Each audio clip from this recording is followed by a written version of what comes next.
the nations, all the countries, uh, all the genders, I would say. But today we are covering for women. It's a very, I would say, topic which is very close to everyone, household and every household. So today we are covering diabetes and women, need for gender-specific guidelines. To talk about this, we have Dr. Shalini Jaggi. She's a consultant and director for Life Care Diabetes Center, New Delhi, fellow, Royal College of Physicians of London, Glasgow, fellow of American College of Endocrinology, US. She's a national president-elect DIPSI, chairman-elect RSSDI Delhi chapter, serving AACE advisory board member, APAC community.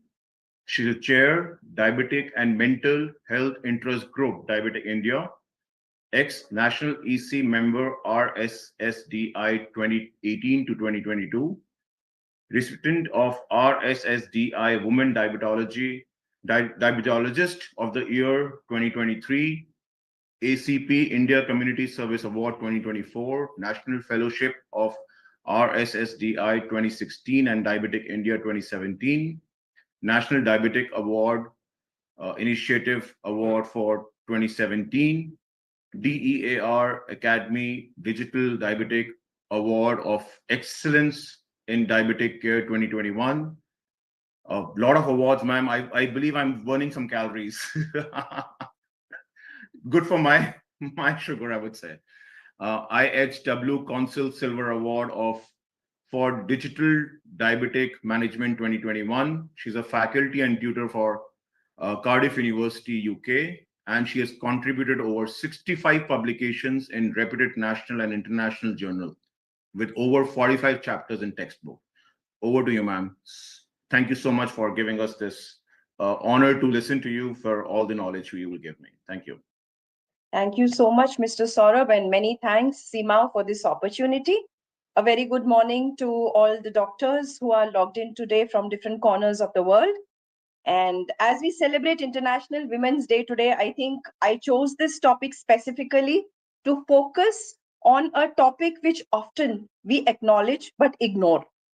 You know, women's health is something we've all been given birth by a woman, brought up by a woman.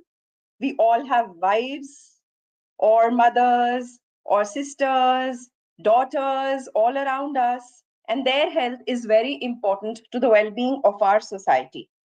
So what I'm going to do in the next 2 minutes is focus on how diabetes, a very common problem that all of us are seeing, is very important when it comes to a woman, and why when it comes to diabetes management actually need gender specific sensitization and care when it comes to managing a woman with diabetes.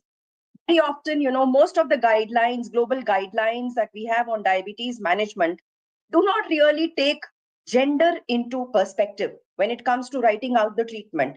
So, you know, if you look at all the guidelines, they'll just tell you, okay, do this, do this, do this. But what if the patient sitting in front of you is a woman in a different zone altogether? So this is what we are going to see. So we'll talk about how we require gender-specific guidelines. And let me tell you, the important question is, are we talking about feminism? No. Why are we talking? Why do we need some special considerations for women with diabetes?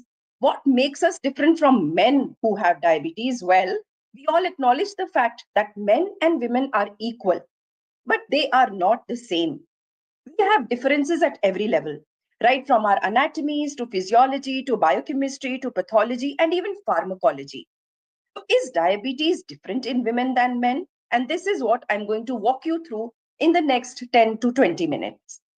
Well, if you look through the gender lens, the first and most important part we need to acknowledge and accept is the fact that experience of diabetes itself is different in women. Life cycle of a woman is very different stages of her life cycle. There are different hormones, different metabolic changes happening, and you need to actually rope them in when you decide on how you want to manage that woman at that particular point of her life stage. Diabetes has been shown to have more serious adverse outcomes in women. Plus, talk about the socio-economic, cultural context, and other social determinants. We acknowledge that there are gaps in gender-specific health research and even technology. And therefore, it's time that we address the gender inequities that occur in healthcare, especially in the Southeast Asian subcontinent. So it's time that we view therapeutics with the gender lens and prioritize gender mainstreaming and benefits to actually reach out to half of the world's population with diabetes. Now, this is something that we were just discussing. The prevalence of diabetes is going up, and I don't need to tell you that, every year, every time the new numbers come, it's always more than what the previous numbers were. But if you look closely, look at the gap, the gender gap between men with diabetes and women with diabetes. We all know that more men have diabetes than women, but if you look at the figures, 2021 were 17 million more men with diabetes compared to women, but the gap seems to be fast closing. More and more women are also turning diabetic, and as you can see, the projections tell you the gap is going to narrow down to 14 million and eventually to almost 11 million by 2045. So clearly, the number of women with diabetes is on a global rise. And as you can see, all across the different age groups, especially as we cross middle age, the numbers start evening out. So as many women with diabetes as are men. And if you look at the number of people dying with diabetes, clearly, as we cross the middle age, more women are dying of diabetes or diabetes related complications once they are in the postmenopausal age group compared to men. So it's time we recognize this. If you look at the ICMR INDIAB data on the projections of metabolic disease prevalence in India, you can clearly see that diabetes, pre-diabetes, dysglycemia, hypertension, obesity, especially abdominal obesity, hypercholesterolemia, high LDL cholesterol, all the metabolic disease risk factors are definitely rising and are already very high. Now look closely at this data. This was a very good study published in Lancet. Look at the differences between the males and the females, the numbers of people who have pre-diabetes, more women have pre-diabetes than men. And if you look at impaired fasting glucose, women present more with impaired fasting glucose compared to men. Even if you look at what is very, very striking is obesity in women. Much more women who are obese than men. Abdominal obesity is a big issue. We know the pattern of obesity is very different in women compared to men. Even dyslipidemia and women who seek out treatment for dyslipidemia, how many women are taking statins versus men? The numbers are mind boggling. Low HDL cholesterol is something very, very common, especially in the postmenopausal women. So clearly, all the risk factors, the fertile soil is very much there. Now, this was a study on the sex-based differences in clinical profile and complications amongst individuals with type 2 diabetes at a private tertiary diabetes care center in South India. And clearly, it showed females had higher BMIs than males. More females were sedentary. Physical activity levels are very less in women compared to men. How many women actually take out 45 minutes every day to go out for a walk? Because you are busy playing multiple roles. You're a mother, you're a wife, you're a sister, you have work. So all those things put physical activity and self-health on the back burner. Obesity is twice as common in females compared to men. Hypothyroidism more in women. Frequency of a number of cancers much higher in females with diabetes compared to their counterparts. Dyslipidemia, poor control of diabetes, glycemic control is worse in women compared to men. And why is something that we need to find out. Well, biological sex causes sex differences through genetic and hormonal influences, affecting disease pathophysiology, clinical manifestation, and even response to treatment in females. Furthermore, behaviors, which includes their anxiety, depression, their help-seeking behavior, their health treatment, their self-management, all of this has implications to the gender. And then you have certain gender-related behaviors such as smoking, lifestyle, nutritional habits, perceived stress, exercise. All of these modulate expression of biological sex. Gender constructs actually determine disease perception and help-seeking behavior, including the use of healthcare. Less women seek out healthcare compared to men. They're more worried about the husband's health or the son's health than their own health. And this triggers decision-making and therapeutic responses to the treatment that is advised. Now, if you look at the drivers of diabetes in women, well, Even if you put aside healthcare disparities, financial dependence that most women have on men for actually taking medicines, doing the tests, visiting the doctor routinely, urbanization, globalization have led to more obesity, sedentary lifestyle. So when you're born with those genetics, born with low birth weight, then you have catch up growth, you are at a higher risk of developing IGT, PCOS, GDM. All of these factors are very, very unique to a woman, pushing her towards diabetes. And then when they are busy in all their caregiving roles, besides all the other things that they do, I think diabetes goes back. Diabetes management suffers, and that is why we see a poor glycemic control in most women.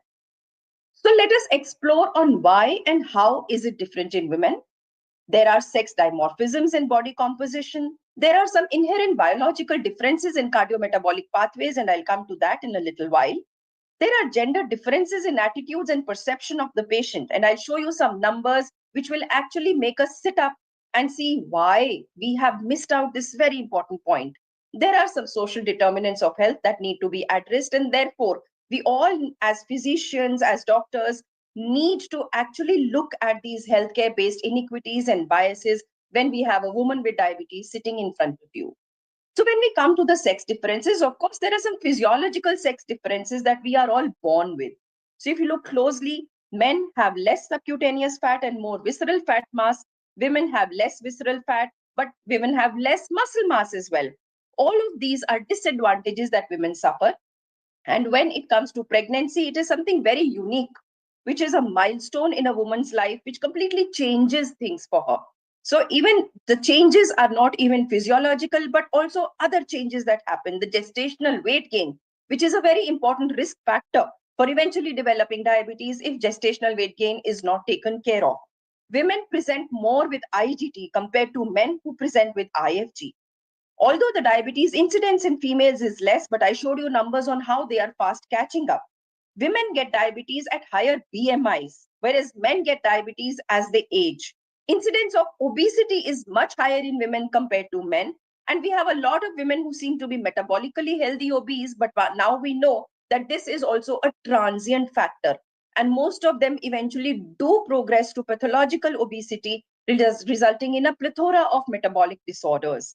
Again, depression is more in women, PCOS, hyperandrogenemia, cardiovascular disease, all of them have an impact on her health. And the most important part, her life cycle. Metabolic changes in different stages of life cycle as she transitions, right from intrauterine programming to the birth weight that she's born with, which is a very high risk factor for all the future NCDs, puberty, menstrual cycles, pregnancy, preconception care, a very important component that we really need to sit up and take into consideration for all young women coming to us. Breastfeeding, postpartum care, follow up, menopause, postmenopausal state. All of these have a different plethora of hormonal disbalance that occurs, and that is why you need to address this when it comes to managing women with diabetes at all these different stages of their lives. Right from pregnancy, suboptimal in utero environment clearly has effects on all the organ systems, as you can see here. And there's a direct link between maternal health and NCDs in the offspring. So on the one side, maternal undernutrition, maternal stunting results in a baby who's born with low birth weight. Then there's catch-up growth, and definitely the development of IGT, type 2 diabetes, and hypertension is high in this segment. And on the other spectrum, what we see in urban India, in urban places, and the rural people are also catching up fast is maternal overweight, obesity, gestational diabetes, pre-existing diabetes, excess gestational weight gain. All of these push the fetus towards fuel-mediated teratogenesis, macrosomia, eventually resulting in children who are born large for gestational age. And again, these are children who have had intrauterine programming for development of diabetes, hypertension, and NCDs. So birth weight turns out to be a very important predictor for development of type 2 diabetes, because you see this U-shaped curve. So neither the low birth weight nor the high birth weight. We need a baby with optimal birth weight, and that can happen only if maternal health is optimized. So clearly, like I said, the life cycle of a woman, if the baby happens to be a girl child and she becomes overweight, she develops PCOS, She develops IGT. As puberty progresses to adulthood, she may turn into a diabetic, or when she gets pregnant, she gets gestational diabetes. So the intrauterine programming resulting in a girl child who's born large or small for gestational age, the cycle of diabetes continues from the mother to the daughter and to the next generation. So the transgenerational risk, intrauterine programming, the fetal programming that we talk of, the origin of adult disease is in this fetal programming. And therefore, it is very, very important that prenatal development, that is where the seeds are sowed. And that is what we need to understand. So the genetics actually are loading the gun with a small for gestational age or a large for gestational age baby being born. And then the environment does the added assault. And we all know how we are seeing a huge, an explosion of obesity in kids and teens. PCOS in adolescents is a very, very common endocrine disorder affecting about 5 to 10% of the female population. It's a complex metabolic disease. You can see baseline, the background of everything, the fertile soil is because of insulin resistance. And we know how insulin resistance is linked to diabetes, to hypertension, to dyslipidemia, to central obesity, hyperandrogenism, reproductive dysfunction, malignancies, and macrovascular complications. So clearly in adolescents, the onset of prediabetes is on an upswing. Sedentary lifestyle, improper eating, increased stress levels, screen time is something which is very, very important today, especially post-COVID era. We've seen a lot of children glued to the screens. Obesity, positive family history, lack of exercise, and the hormonal changes, all of them push these girls towards an impaired glucose metabolism. And we know the link between PCOS and metabolic syndrome is very much there. Insulin resistance is the background for both metabolic syndrome and PCOS. So clearly, hyperandrogenism of PCOS is linked to several components of metabolic syndrome. There's more visceral fat, lipolysis is reduced, insulin sensitivity goes down, HDL cholesterol levels go down, and there's an increase in LDL cholesterol. All of these pushing these girls towards metabolic syndrome. And then eventually we know how insulin resistance is a precursor to diabetes as well. There is a very high incidence of IGT and type 2 diabetes in women with PCOS. Oligomenorrhea, which is a surrogate marker for PCOS, that alone predicts 2 to 2.5 fold increased risk of type 2 diabetes, especially in females who have a family history of diabetes. So this is where we need to take note and understand, when you see an adolescent with PCOS sitting in front of you, you need to actually take measures there and then to prevent progression to IGT, to prevent progression to GDM once she gets pregnant, and to eventually prevent progression to diabetes if measures are not taken early. 35% of patients with PCOS have IGT, and 10% develop type 2 diabetes by the time they are 40 years of age. So clearly, we need to understand that the conversion rate from IGT to diabetes is 5 to 10 times higher in women with PCOS compared to women who do not have PCOS. So friends, this is where we need to sit down and go back and look at the unique strategies that we need to address when we have an adolescent or a young woman with PCOS sitting in front of us compared to a young man with diabetes. Lifestyle changes should be aimed at weight loss, metabolic well-being. You need to avoid the effects of hyperinsulinemia in a woman because this is something which is very unique to a woman. All these factors lower the risk of metabolic syndrome, type 2 diabetes, cardiovascular disease. Psychological support, emotional well-being, mental support is very, very important.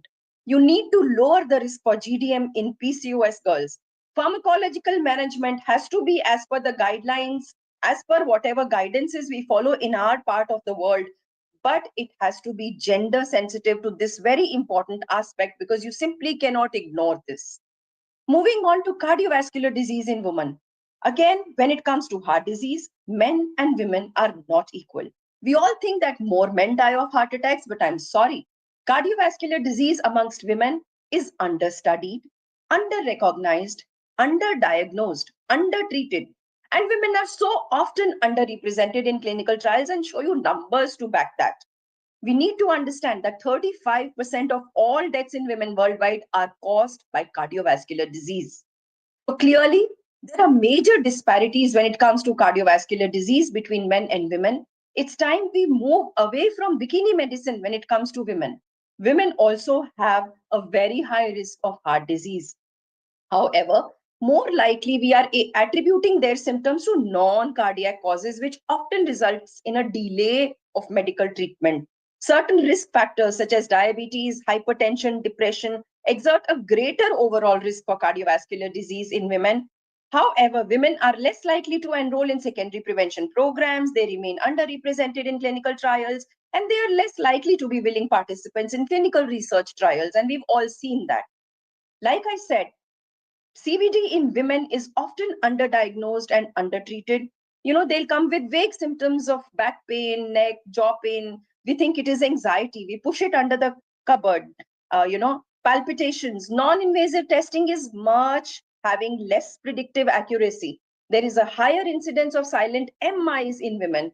So if you look at this data on sex differences in the risk of vascular disease associated with diabetes, you can clearly see that women with diabetes are having a higher risk for coronary heart disease, for strokes, for vascular dementia, even for CKD and cancers compared to men with diabetes.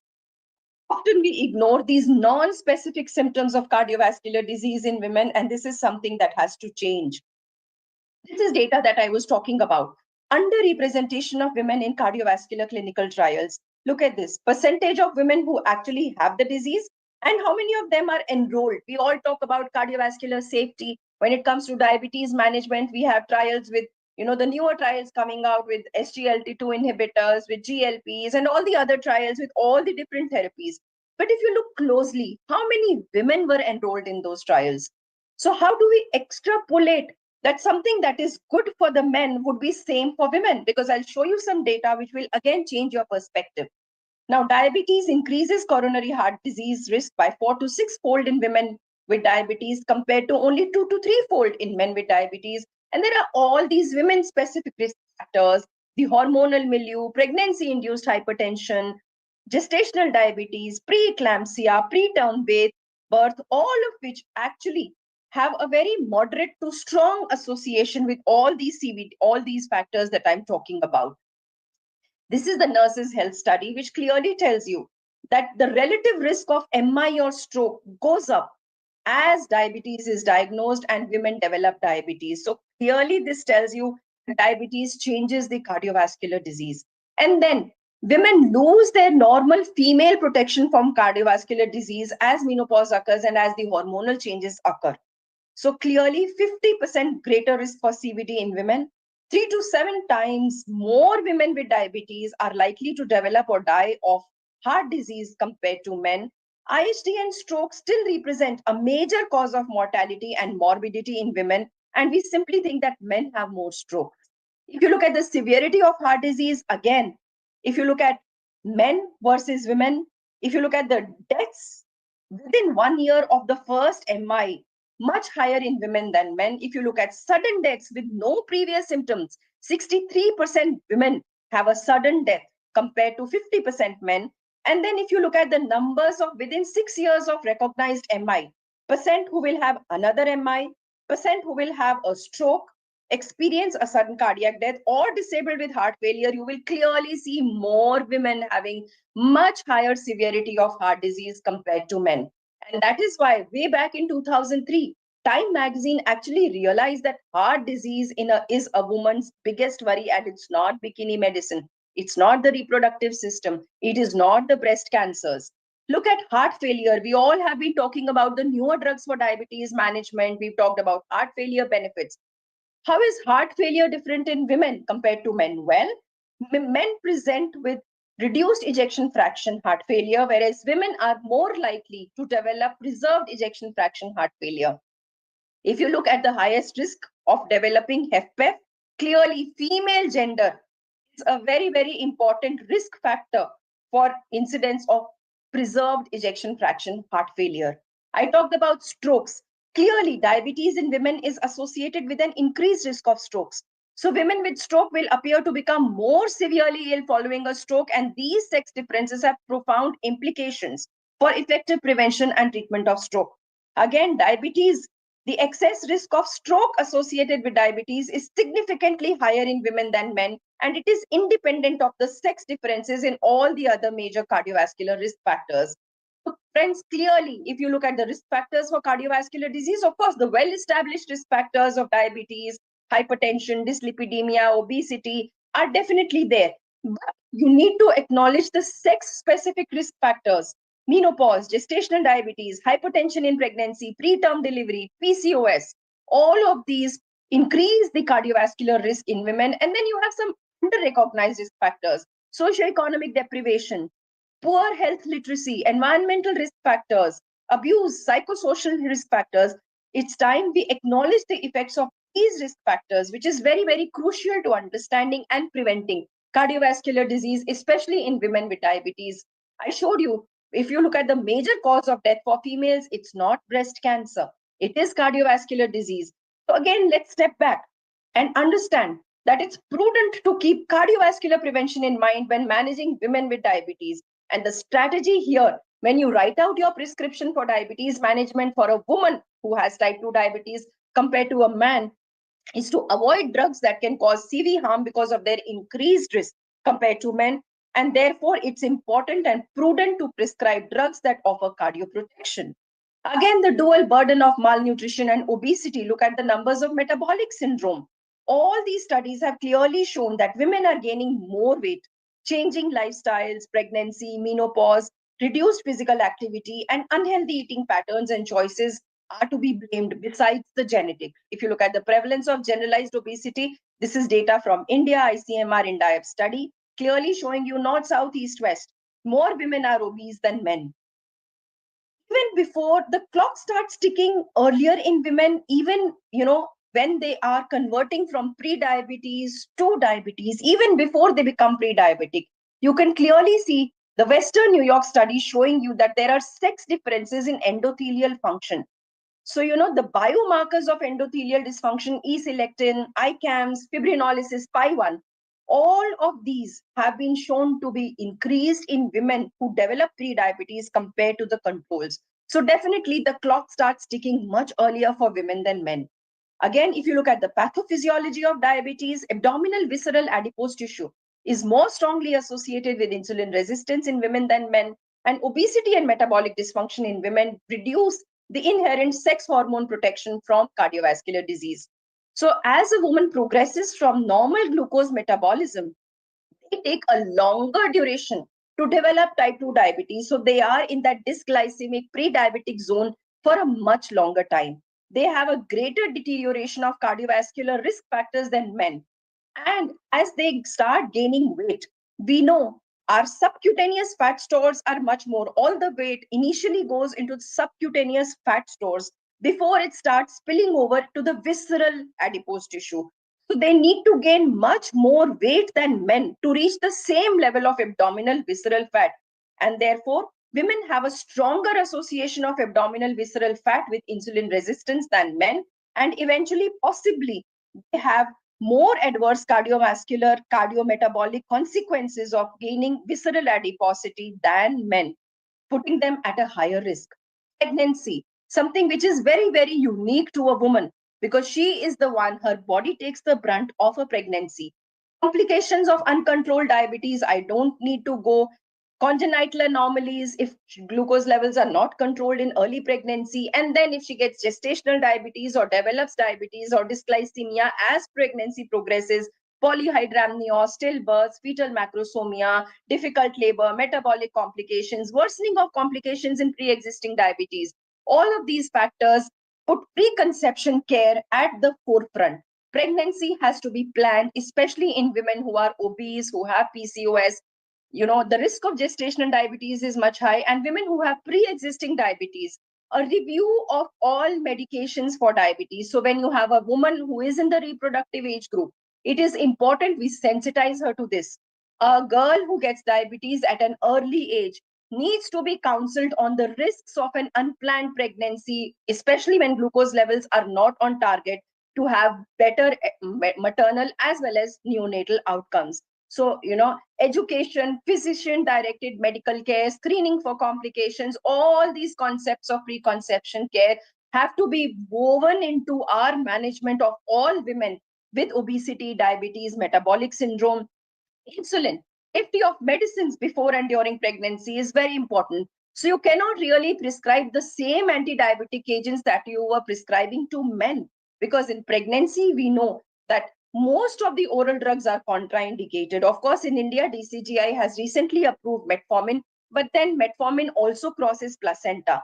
A slightly increased risk of prematurity or small for gestational age was shown with metformin in infants who were exposed to metformin in utero, but largely metformin has been found to be safe. And this in Southeast Asian countries, where access to insulin, acceptability of insulin is an issue, especially in milder degrees of dysglycemia or gestational diabetes, metformin probably could be a drug of choice. However, if there is intolerance to metformin or if there is contraindication, if you are seeing IUGR, if there's preeclampsia, if you are seeing fetal hypoxia, definitely metformin should not be used.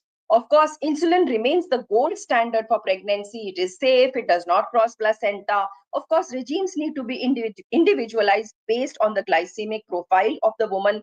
All teratogenic medications have to be avoided in pregnancy. So if she's on ACE inhibitors, ARBs, you need to change over to the safer alternatives. You need to stop statins. You need to review all the concomitant medications, start her on folic acid. If she is planning a pregnancy, to prevent the neural tube defects, give her low dose aspirin at about 12 to 16 weeks of gestation. So I'm not going into the entire gamut of pregnancy management with dysglycemia.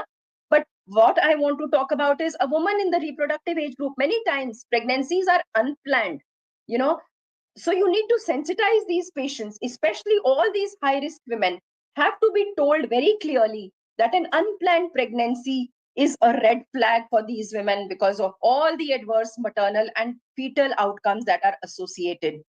Again, a woman with diabetes who is breastfeeding, this is again where you need to talk about not giving oral agents that are not found to be safe, because we know most of the oral agents are excreted even in the breast milk. So clearly, the therapy has to be individualized based on the level of dysglycemia. Often we continue insulin till she stops feeding. Metformin is the only drug that is used in breastfeeding. All the other oral antidiabetics need to be stopped. So once they stop lactating, it is advisable to transition to oral drugs if they have pre-existing type 2 diabetes. Now, menopause, all the hormonal changes that happen in menopause, testosterone levels going up, SHBG levels coming down, androgenicity happening, estrogen levels completely getting depleted. So increase in body fat, reduction in skeletal muscle mass, central deposition of fat, visceral obesity going up, inflammation. All these again lead to a gamut of hypertension, cancer, coronary heart disease, obesity, health issues, weight gain in midlife, central distribution, increasing insulin resistance. All of them impact glycemic control as well as cardiovascular health of that woman with diabetes. Osteoporosis. Don't forget about bone health. You know, often we'll treat diabetes, we'll treat hypertension, we'll look at their cholesterols, but we just don't look at their bones. Osteopenia, osteoporosis, so common in women who are postmenopausal. So all of these factors have to be factored in when you are looking at a woman compared to how you look at a man. Anti-diabetic agents conducive to weight loss or weight neutral are to be used. Caution to be exercised with beta zones. I'll show you that. As a woman turns postmenopausal, see this. HDL cholesterol levels completely declining, LDL levels going up, even MASLD, NAFLD, the protection that estrogen offers to fatty liver disease completely goes away in menopause, putting her at a higher risk of progressing MASLD, steatosis, and fibrosis. So clearly, as she ages, the risk of MASLD associated complications goes up. So when we manage diabetes in post-menopausal women, we need to actually understand all these different challenges, and accordingly all the considerations for management have to rope all this in. Look at this risk of fractures with glitazones. Of course, we know glitazones have an increased risk of fractures, but look at the fractures in men. Relative risk is only going up one-fold. Look at fractures in women, much higher. So, the best would be abstaining from prescribing glitazones to women. They get more water retention, they get more fractures. Then moving on to gender differences in diabetes attitudes and adherences, depression and anxiety, much more in women, twice as common in women with diabetes compared to men with diabetes. And then the added assault of menstruation, pregnancy, miscarriages, postpartum, all of these additional stresses make diabetes control go down. Diabetes distress much higher in females than males with diabetes. Dependence, financial dependence for disease management. Women, very few women are actually self-reliant. Yes, a lot of women now have started working. They are becoming financially independent, but rural India still has a lot to help. Even in urban India, a large number of women are still homemakers and they depend on their husbands or their sons for healthcare, bringing them to a doctor, taking adequate treatment, buying medications, doing the necessary tests is something that women definitely are way behind compared to men. So if you look at, caring for spouses, caring for children, self-care in women is very, very redundant. Now, this was a very interesting article that said type 2 diabetic women are not smaller than men, smaller type 2 diabetic women. They are not small type 2 diabetic men. There are sex and gender differences in how women respond to anti diabetic drugs compared to how men respond.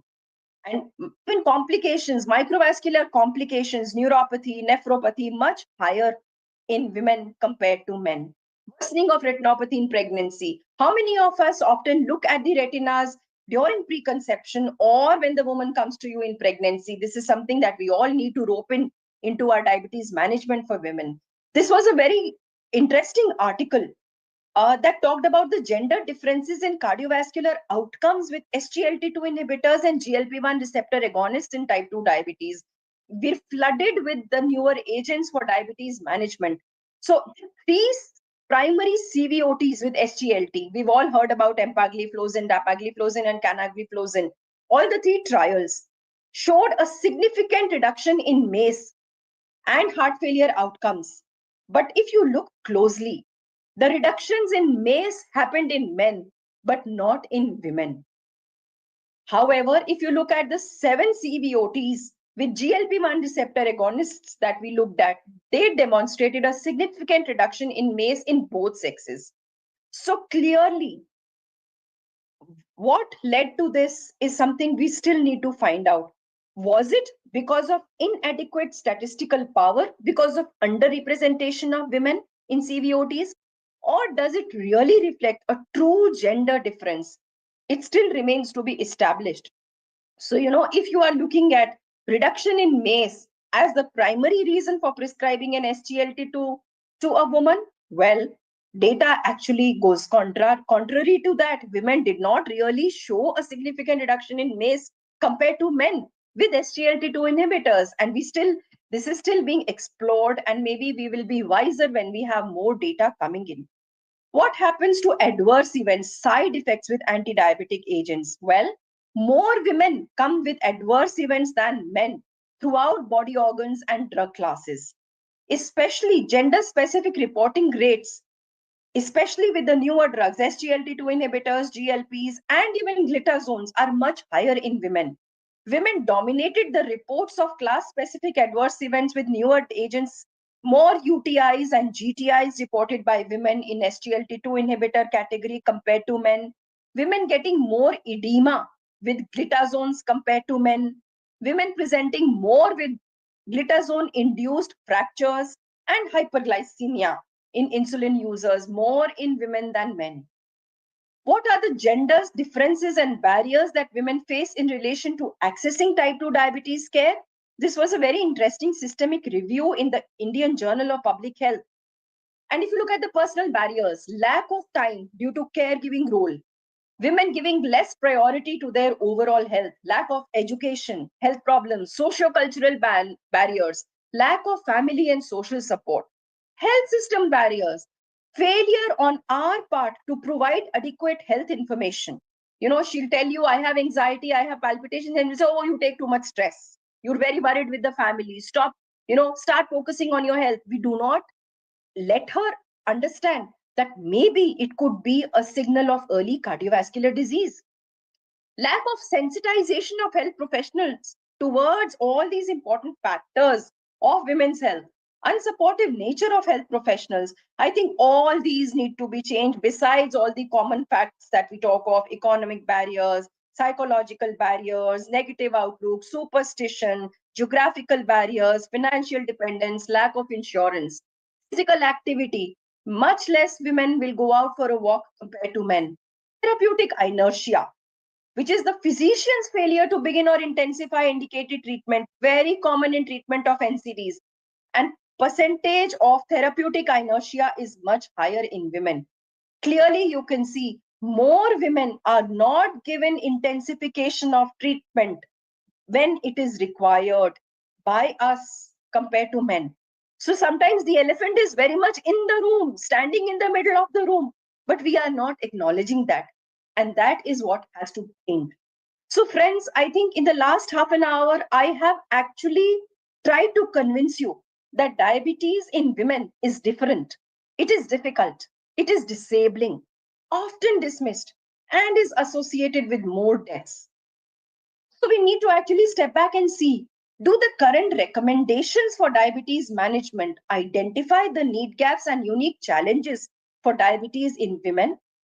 We actually need to have strategies that are sensitive to a woman's life cycle and the unique challenges and limitations that she faces at different stages of her life cycle, right from birth to growing up, attaining puberty, obesity, weight gain, PCOS, pregnancy, the reproductive age, gestational weight gain, gestational diabetes, development of diabetes, menopause, dyslipidemia, cardiovascular health, bone health, background of all this: adipose tissue dysfunction, metabolic syndrome, insulin resistance.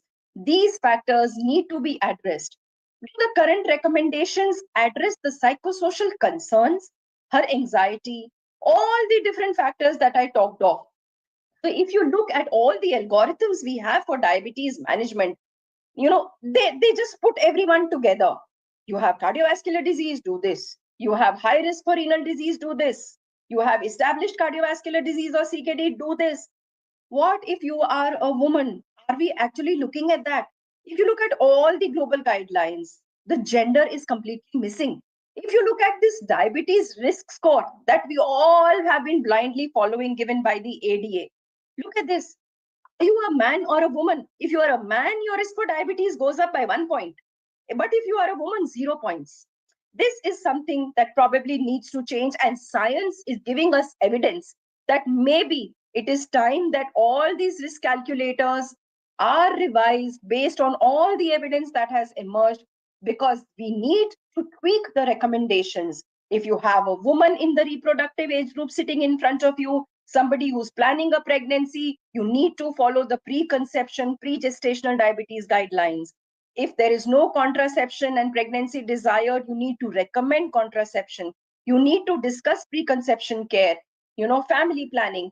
If she is not planning a family, you have a choice of different agents that can be given. If she's planning a family, if she is in that preconception zone, you need to change the diabetes management completely. If she's menopausal, acknowledge bone health, acknowledge genitourinary symptoms, acknowledge the increased risk of atherosclerotic cardiovascular disease that she has, acknowledge the increased stroke risk, vasomotor symptoms, all of this.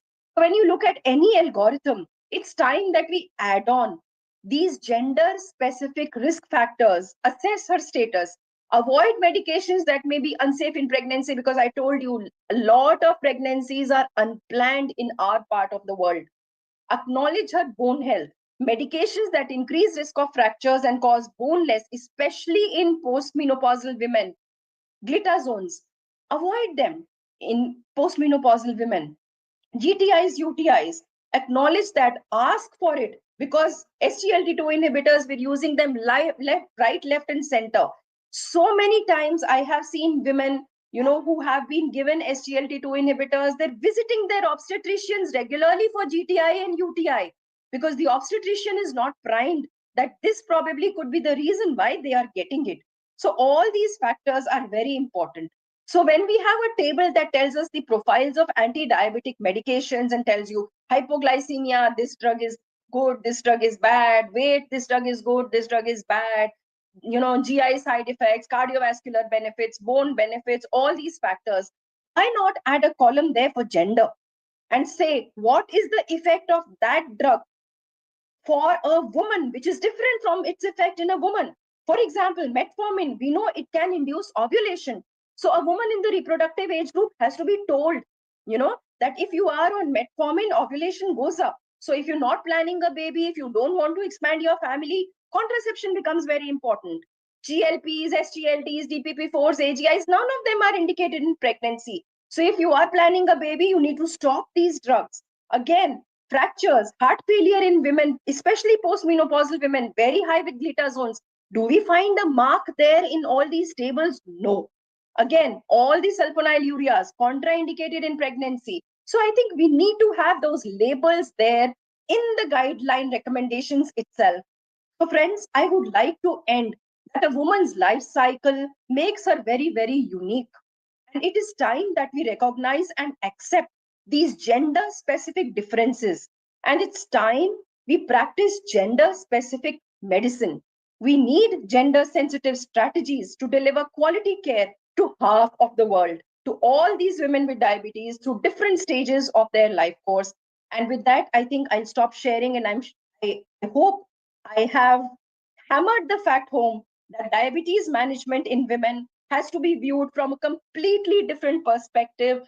Look through the gender lens, look at the age group, the life stage that she is in, and accordingly, you need to rope in not only diabetes management, look at her as a whole, the risks that she is at, and address all those factors when you treat a woman with diabetes, when compare, which is going to be a little different. You just need to tweak a little. You don't need a you don't need a new guideline. You just need to tweak those guidelines and make them gender specific. Thank you so much. Well, Dr. Jaggi, thank you so much. I think a very powerful and a very insightful presentation. Uh, Quite knowledgeable, quite an eye opener.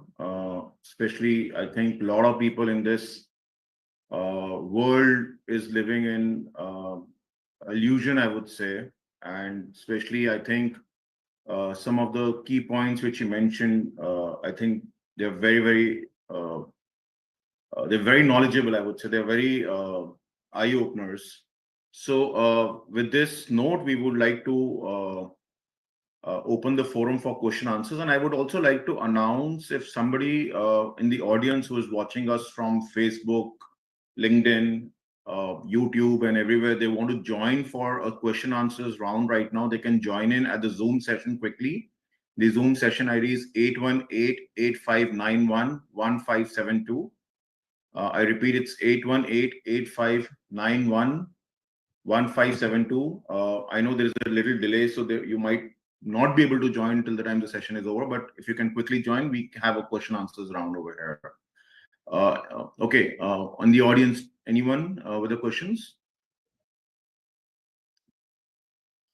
Dr. Bukhari, you want to say something? Okay, thank you so much. I have no question because no need to ask any question from a such a beautiful lecture from the Shalini Jaggi. I will request you to talk this lecture, and thank you very much, Dr. Saurabh, on my Pakistan forum. If any Sunday we call, only as a pathologist, because I know we have made some a formula for the patients in the diagnosis, because I cannot comment on your lectures. A very beautiful lecture, especially.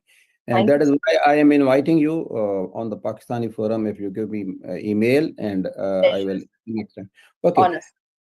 As a diagnostic, as a pathologist, we have made a formula. I think it is formula for everyone, because it is becoming a pandemic in Pakistan. Around about 3.3 million out of our 250 million patients are suffering from diabetes. In every home, every fourth person is diabetes. Okay, I have A, B, C, D, E, F, G, H. A for attitude. We have to change the attitude of the patients. Not only the gender difference, because it is killing both difference. No doubt the females are very precious, but everyone is precious. We have to change the attitude of the peoples towards Ignorancy, they usually ignore their diseases. That is why it becomes more complications. Then is the B. B, you have to check regularly your blood pressure and your blood sugar. This is the very important things to tell your patient, either male, female, or anything. If you do regularly check up this thing, the blood pressure and the if suffering from the diabetes, if the blood pressure is rising and complete, you control it, that will reduce the complication. Then the C is the cholesterol. It is as you discuss this, the lipidemia and all other things are usually LDL is very, very important. As a pathologist, I say that if you want to reduce the complication of diabetes, the patient should reduce. It is not difficult to reduce. The D is especially your diet style. That is very important to leave the things that causing the diabetes. Very important things. The people are now going in intermittent fasting and other things. You have to reduce the cereal. You have to reduce. So diet is very important to things. And E is the exercise, 30-minute exercise, indoor, outdoor. You told that it is difficult for the female. I usually in the morning, every day in the morning, I go on the walk. But when I say to my wife, she's no, I am sleeping. So it is also attitude of the female that they do not do the exercise. Otherwise, there's no problem to coming outside. That is the exercise. Then is very important is thing is that that is the F. So these are actually important things that how to think. And then is the G, gratitude, thankful to Allah that he has given us the health and something else. Then is the H. HbA1c is very important to control this. If it is different effect in the male and the female gender. That is why I think as a pathologist, I am not a physician. So A, B, C, D, E, F, G, H, or these are the principles. If you tell our patients, I think we can reduce this pandemic. Thank you so much. Thank you, Dr. Bukhari. Dr. Angelica, you want to say something? Yeah, I just also would like to thank Dr. Jaggi for a beautiful presentation, very insightful. And I want to congratulate her that on a Women's Day, that the lecture she gave is actually so fitting for a day as today. And I would also like to thank her for bringing in the socioeconomic situations and understanding the world where a woman is living in. We see, we as physicians on a daily basis, we try to say to the patient, do this, exercise, walk, eat the right food. And you say a lot of things, but it's not that easy. It's not that easy to change that environment where a woman is the caretaker and caregiver to the family. And I find in a lot of lectures and seminars, there's not enough emphasis on the role of a female in her society or her social standing. So again, I want to thank you for that. And I noticed it. And yes, it is true. It's difficult to get women to understand that this beautiful big baby is not a sign of how wealthy you are, but it's actually a sign of the dangers that child might face around about the age of 20 going forward. So thank you so much again for highlighting this, that it's not only underweight babies, but also overweight babies that poses a risk going forward. Thank you so much again. Dr. Jaggi, we have a question. Pregnant women with diabetes can pass the health risk to the newborns? Sorry, can you come again? The question is, does pregnant women with diabetes can pass the health risk to their newborns? Yes, a pregnant woman with diabetes, if the glucose levels are not controlled during pregnancy, can have adverse outcomes. The risk of diabetes, if the child is born low birth weight or high birth weight, goes up in this baby because the baby gets primed. The intrauterine gestational programming that we're talking of, the changes that happen in the baby the priming that occurs to the baby, if this baby is born more than 3.5 kilograms birth weight, we celebrate the birth of a healthy baby. We say, oh, the child is healthy, the birth weight is 4 kilograms, 4.5 kilograms, but this is a baby who is already hyperinsulinemic. So I think this is a child, if it is born large for gestational age, if the child's birth weight is more than 3.5 kilograms, essentially because of maternal overnutrition, gestational diabetes, or uncontrolled hyperglycemia, then this child is at a higher risk of developing diabetes, obesity, metabolic syndrome. It does not mean that a father with diabetes will not pass on. The genetic risk of diabetes is passed on by both mother and father. So that still remains. That's a different factor altogether.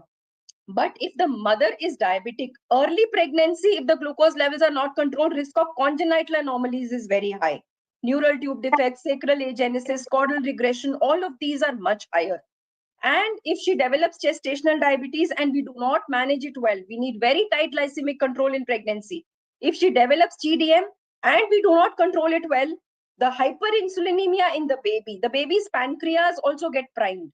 And this child, when this child is born and undergoes catch-up growth, or if the child is already born obese or overweight, this child then leads a sedentary lifestyle, starts putting on more weight, gets into all these environmental risk factors. So the epigenetic changes that have happened in the child will manifest as obesity. And that is why we see a lot of teens who are obese today.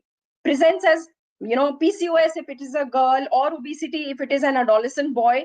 And these children eventually turn pre-diabetic and Yes. diabetic and have a high risk of cardiovascular disease. So that is why pregnancy is a very low-hanging fruit to actually sensitize these women. So I think my message would be, if you see a woman with gestational diabetes or a woman who's already diabetic and planning a pregnancy, start talking about maintaining ideal body weight. Start talking about maintaining exercise, eating a healthy diet to prevent fetal programming. Because that is a very important factor why we are seeing so many people turning diabetic. Because children are being programmed intrauterine, and then when they are born with this kind of a genetic priming, the environmental assault that happens, the sedentary lifestyle, the weight gain that happens, this predisposes these children to all these entities that we are talking of. So yes, pregnancy is an important risk factor, and therefore optimizing maternal health, looking after her cholesterol, her blood pressure, her weight, her glucose levels prior to conception is very important. If we are able to optimize the mother's health prior to conception and during pregnancy, the risk of all these problems will disappear. Genetic risk, you cannot do anything about it. The genes will be inherited both from the father's side and the mother's side. But all these primings that can occur in pregnancy need to be addressed. And yes, that is why NCDs, if you want to control or prevent NCDs, you need to focus on the fetus for the future. Very important. The follow-up question on this is that during the pregnancy, you said controlled diabetes is very important. So is it advisable to take medication during the pregnancy when she's like 8 months, 9 months, or 5 months pregnant? Is it okay, or is it naturally needs to be done? Like, because a lot of people are. No. This is a very important topic. It's a lecture in its own. I Preconception know. planning and then managing diabetes in pregnancy. But in very short, if the woman is already diabetic before pregnancy, if she is type 1 diabetes, no doubt she has to continue her insulin and has to increase the insulin doses according to the glucose demands of pregnancy. Basal bolus insulin continues. Insulin is considered safe in pregnancy because it does not cross placenta. A very important factor in pregnancy is when a woman gets pregnant, we'll tell her, eat this, don't eat this, because this can harm the baby. Similarly, for medications, a lot of medications are teratogenic for the baby. So therefore, you need to be very careful on what medications we prescribe during pregnancy. If she is already pre-existing type 2 diabetes, even before she plans the pregnancy, all oral drugs need to be stopped. Only metformin has been found to be safe. So if it is safe, it is tolerated, metformin may be continued, it is better we transition her to insulin. Insulin does not cross placenta, so it will not cause fetal harm. So and the kind of tight control for glucose that we need, fasting glucose has to be between 70 to 90 in pregnancy. It is tighter than what you need for type 2 management. 2-hour postprandial has to be between 100 to 120 all through pregnancy. Because if glucose level exceeds 120 and crosses 140, the fetal pancreas is going to sense this glucose and become sensitized and programmed for diabetes. So that is why very tight glycemic control is required, and insulin has to be given if glucose levels are not controlled with diet, lifestyle, or metformin. So in pregnancy, similarly, if she is on statin, you need to stop the statin. Similarly, if she is on ACE inhibitors or ARBs for blood pressure control, you need to transition to the healthier options. Labetalol, prazosin, all these are found are safe. So I think it's important that pregnancy management is very, very important. You need to review medications. You need to screen for complications. Risk of progression of microvascular complications in women with diabetes increases in pregnancy. So I think pregnancy management is again a very tightrope walk, but tight glycemic control, tight blood pressure control is very important. And that is why preconception only we tell them to start insulin, so that, when she gets pregnant, the same insulin can be intensified and tight glycemic control is maintained to prevent adverse neonatal and fetal outcomes. And I think I will probably request my team to get this in a session again. Dr. Akhtar, Dr. Prakash, Dr. Sajjad, anyone else has a question? Yeah. Good morning, Sharab and Dr. Jaggi. It's a very enlightening, very extensive women empowering diabetes. This is really very helpful. My question is there any progress pancreatic transplant for the diabetic patient? And the other thing, what the social determinant will affect when we diagnose and the same patient go back to the same society? How does minimum cost effective management, with your experience? Thank you. Talking about the first question that you asked on pancreas transplant, well, pancreas transplant, islet cell transplant, renal transplants, a combined pancreas and kidney transplant, all of them have been tried for type 1 diabetes treatment and cure. But unfortunately, none of these have actually led to 100% control, because even after transplant, the recurrence of type 1 diabetes has been seen. So I think this is still something which is being explored and is not really a definitive management for type 1 diabetes cure. For type 2 diabetes, we know it's a completely different pathogenesis. It is essentially insulin resistance, along with declining beta cell dysfunction, and along with all the different factors like in role of incretin hormones, role of adipose tissue, a lot of factors that go into the pathogenesis of type 2 diabetes. So therefore, for type 2 diabetes, I think the prevention is through weight loss, through medical nutrition therapy, through lifestyle management, exercising, because genetics you cannot control, but environment definitely you can control to prevent progression to type 2 diabetes. Moving on to your second question, the second question was on cost-effective management of diabetes. So yes, sir, in our part of the world, Southeast Asian subcontinent, cost plays a major role in deciding what treatment we write out for our patients with type 2 diabetes. Because, our compared to the West, where the government pays for healthcare, here healthcare is essentially from our own private pockets. So not every patient can afford the treatment and the investigations that we write out. So I think we need to be very sensitive as doctors when we are seeing the patient and what socioeconomic status he belongs to. So if you have a patient who can afford the best of treatments and money is not a cost, of course, the benefit of GLP-1 receptor agonists, the benefit of newer agents, benefit of newer analog insulins can be given to this patient. But for a patient who needs a more cost-effective treatment, who belongs to the lower socioeconomic strata, or for a woman who is not financially independent, for a woman who depends on her family for her healthcare needs, and where cost is a restraint, you need to still go for the cheaper options. And that is why you will see that compared to the West, where GLPs, SGLTs are being commonly prescribed, in India, in Pakistan, in all these countries, especially in the lower and middle socioeconomic strata, we still see sulfonylureas and metformin, glitazone still being prescribed often because they're more cost effective and they are as efficacious as all the other drugs. So yes, cost plays a very important role in deciding the prescription that we write out, because compliance and adherence to therapy is very cost dependent. You write out an expensive insulin or an expensive treatment, your patient may not tell you, but the patient may be skipping medications. The patient may not be taking it as advised. Compared to that, it is very important that when we write out a prescription, it has to be a mutual decision between the doctor and the patient. So the patient has to be able to afford the treatment that you are writing so that he can adhere to therapy, he can be compliant, and then only your treatment will work. So yes, cost sensitivity is again a very important factor, especially in patients who are paying out of their pockets for their healthcare costs. I think Dr. Thank you Shalini, so much. this is a very, very good point in India, and I think everywhere else. A lot of treatment do suffer because of the cost.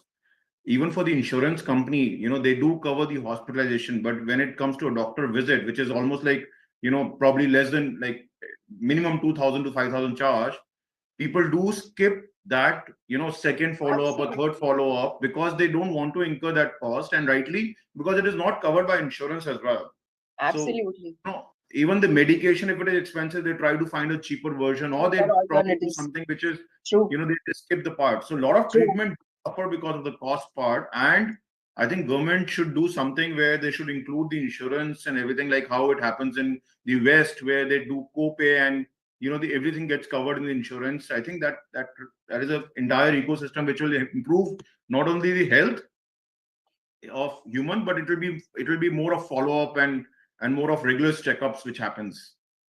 So I think just the last point which I want to make, and it's more of a question or it's more of a query. It's like it says that, is it true that eating sugar does not cause diabetes, but if you are already a diabetic, then you should avoid sugar, and it is more of a eating the junk food which causes sugar rather than eating a sugar itself.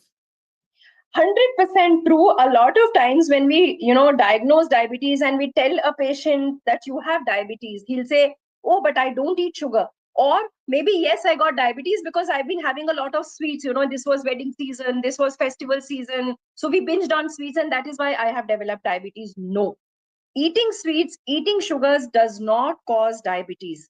Diabetes is caused by a plethora of factors. I told you: overweight, obesity, poor lifestyle, insulin resistance, adipose tissue dysfunction, incretin axis dysfunction. So all these factors. But eating sweets, eating all these high carbs is calories. Calories makes you gain weight. So when you already have a dysfunctional beta cell, when you already have a background of insulin resistance, when you already have a family history and the genes that can lead to diabetes, activation of these genes will occur. You challenge your body. When you're eating a sweet, why do we tell patients with diabetes not to eat sweets or to eat in moderation? Is because already you have a dysfunctional beta cell, you already have insulin resistance, and then when you consume a high carb diet or you consume sweets, your beta cells are not able to produce the amount of insulin that is needed to suppress that glucose level and keep it down to normal. And that is why you will see a worsening of glucose levels on consuming sweets or on consuming high carb diets. So yes, directly you will not see an etiological reason of eating sweets linked to onset of diabetes. But yes, on a background of insulin resistance and beta cell dysfunction, eating sweets, junk food, carbs lead to worsening of insulin resistance and worsening of glycemic control, and therefore we forbid or we tell patients to eat all these things in moderation. So mindful eating is very important. Wow, thank you so much. I think we are already over time, 15 minutes over. So if we don't have any other questions on the floor, I would like to close the session with a note that it was a very, very good weekend for us to have something thoughtful, and we should follow whatever we can do for control diabetes. Men should go and talk to their wives and see what can be done. But any take home message before we can close the session? I think my take home is eat healthy, follow a good lifestyle, see that your weight is in check, see that your ABCs, your A1C, your blood pressure, your cholesterol is in check. That Thank you. only can actually help you lead a healthy lifestyle. You can prevent diabetes. Even if you have diabetes, see that you manage it well and prevent complications associated with diabetes. And for women, it's time we start prioritizing our health. You know, be more sensitive to your healthcare needs, because if you are healthy, you can keep your family healthy. Healthy cooking starts from home. Healthy eating starts from home. Healthy lifestyle starts from home. And for all the men, I think it's time that we sensitize our women and support our women in their journey all throughout their lifestyle, so that maternal health, a woman's health, is also given equal importance as is a man's health, so that both the parts of the world, the male and the female, can coexist together in a healthy world, in a healthy society, and globally we can have better health. Thank you. And my F stands for follow-up. Absolutely. Absolutely. Regular follow-up is very important. Thank you so much. So with this note, we would like to end a powerful session. It was an enlightening session for us. With this note, we'll close the session. Thank you so much. I sincerely thank Dr. Shalini Jaggi for joining this forum, for giving us insightful knowledge, and to spend a weekend with us in the morning. So thank you so much. We'll invite you for another session with another topic on diabetes. And I think the more we talk, the more we know, and the more questions we have. So thank you so much with this note, and thank you, Sir, everyone. one invitation from me, my side, and Pakistan. Thank you. Thank you. Pleasure and honor. Absolutely. Thank you so much. It's Thank been you a so much. great interaction. Many thanks for all the appreciation, and I hope my messages are taken well and implemented. Thank you so much. Thank you.